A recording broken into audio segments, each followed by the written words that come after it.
tongue? You can still talk? Wait, are you here to take revenge on us? What are you talking about? Do I look like I could take you all in a fight? I just came here to give you something. I'll be on my way to give my... Once I woke up, I hurried to the Khan al-Ahmar's camp, hoping to alert them to your presence.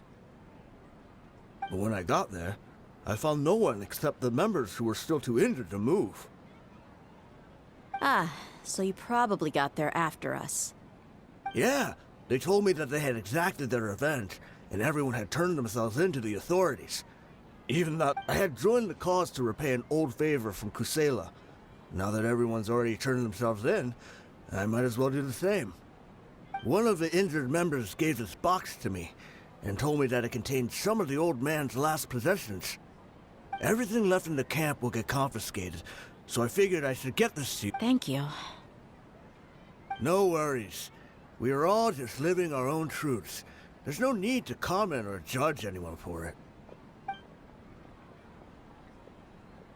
So this box contains everything. Well, back in the day, the first thing he did with any Mora was spend it on things like drink. But let's see what's inside. What's this? It's just a bunch of junk. Ugh. Perhaps it's just been left unopened for too long. A handwritten copy of a storybook. The paper's already yellowed, and it looks like it's about to fall apart. It was against the Academia's rules to possess books for personal use. If he was going to break that rule, he could have at least copied something useful. That probably means this was really important to him. Ah, and here are a few bags of children's snacks. The packaging's completely deteriorated. Maybe that's where the smell was coming from. Did he get those for you? Yeah, but here's the thing, though. Even when I was a child, I was never a fan of these kinds of snacks. He'd always say that he got them for me, but in the end, he always ate more than I ever did. Who even leaves snacks in a box like this anyway? Isn't that just common sense? Forget it. Let me see what else is in here.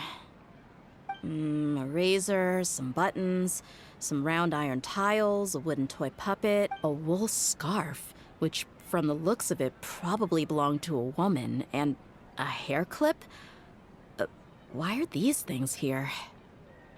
I'm suddenly feeling a little scared. I'm sorry, my lady, but this is just the kind of man he was.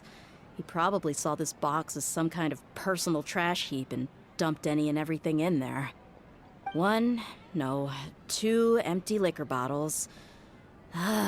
Tell me, you guys, are these the kinds of things that a normal person... Huh? There's something in the bottle! Oh, you're right. All right, I got it out. It seems to be a piece of paper with some writing on it. The bottom part's all damaged from moisture, though. Let's hope the writing didn't smudge. I was suddenly seized with an urge to write a letter after finishing this bottle. I just folded it up and left it in the bottle, though. If I end up forgetting about it, to Dia... It's a letter for me? It's all right. I'll just read it out. If he went to the trouble of writing a letter, there must have been some important things that he wanted to say. Or at least... My condition's becoming worse and worse. Can't even walk without a cane anymore, much less go out and have fun. Guess I don't have many days left. If you're reading this letter, then I suppose I'm already long gone. You were adorable as a baby. Everyone loved you.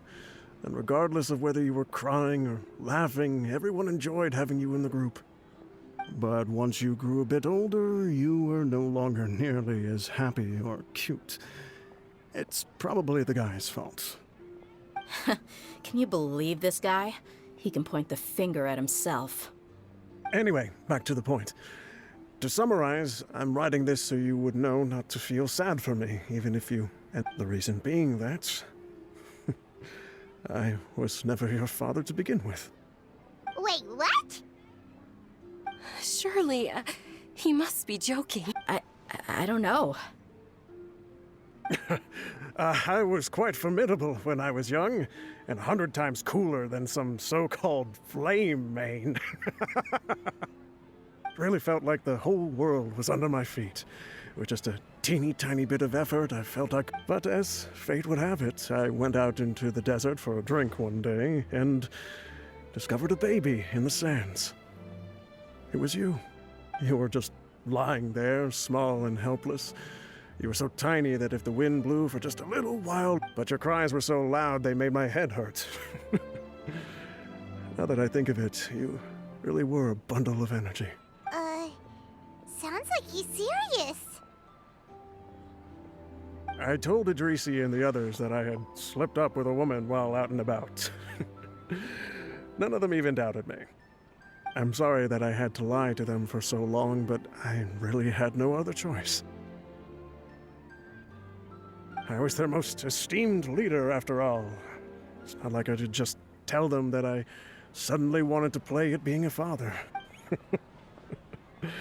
At this rate, I'll puke up all the liquor I just drank from this bottle. Anyway, Dia, you possess the kind of freedom and kindness that we could only dream of. As far as how you should live your life, that'll be up to you to decide. That's the end of the letter. In the end, he was still thinking of me as a little child. I suppose, or I would have suffocated under the sand a long time ago. He was a good father to you. The fact that he wasn't a blood relative doesn't change that. Yeah. It's just a pity that we had to learn the truth of everything. Like, Do you already have some ideas about the decision that he wanted you to make? I do. If he first found me alone in the sands, then I want to try my hand at finding the person who abandoned me. I just have one wish. To tell them a story. That there once existed a childish and foolish jerk with a heart of gold. And that only under his care was I able to grow and mature into the person I am today. If you end up finding any leads, can you share them with us? We go on adventures all the time. Maybe we'll be able to find some information for you. Sure, I appreciate it. I wasn't expecting you to be so enthusiastic.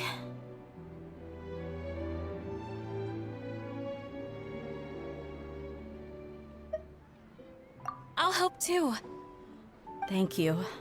All of you. My life has certainly had its twists and turns, but I've always considered myself lucky. Because no matter where I've gone, I've always been surrounded by incredible kindness.